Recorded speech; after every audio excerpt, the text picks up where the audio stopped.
As the sun dipped below the hills and painted the sky with swirls of orange and pink, a gentle hush settled over Willowbrook Forest. In a little burrow beneath the roots of the oldest oak tree, a family of rabbits prepared for bedtime. Mama Rabbit tucked her three little bunnies, Pip, Daisy, and Clover, under a soft, leafy blanket. Tonight, the air was filled with the sweet scent of blooming honeysuckle, and the twinkling stars began to wake, one by one. Pip, the smallest bunny, wiggled his nose and whispered, "Mama, can you tell us a story before we sleep?" Mama Rabbit smiled and nodded, her eyes shining in the soft moonlight. "Once upon a time," she began, "there was a tiny mouse named Mabel who lived in a cozy nest at the edge of the pond. Mabel loved exploring, but she had never seen the world beyond her own grassy bank. One evening, just as the fireflies began their magical dance, Mabel heard a gentle croak from the lily pads.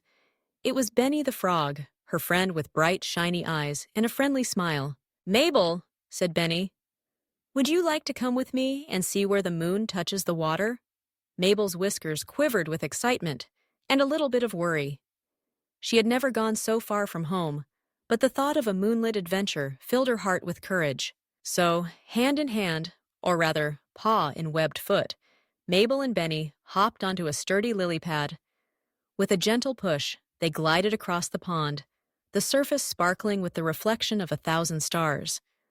Along the way, they passed sleepy ducks with their heads tucked under their wings, and dragonflies that zipped and twirled above their heads like tiny acrobats. Soon they reached the center of the pond, where the moon's glow shimmered and danced.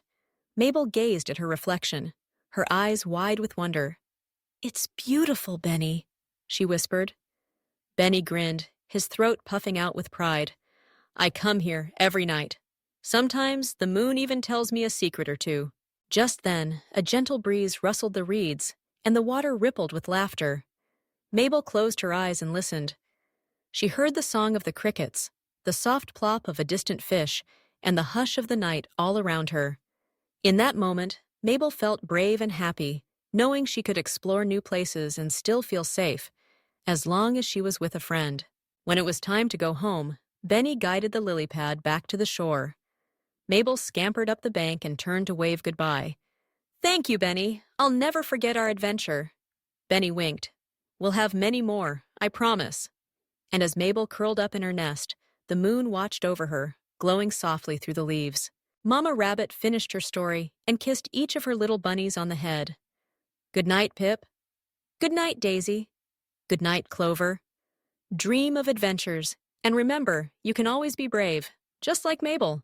As the night deepened and the stars shimmered above Willowbrook Forest, Pip, Daisy, and Clover drifted into peaceful dreams, their hearts full of wonder and the promise of tomorrow's adventures. And outside, the gentle moon kept watch over all the sleeping creatures of the forest, whispering lullabies on the breeze. Please push like and subscribe buttons to get more entertainments from this channel. Hope you enjoy your time, and thank you for all your support.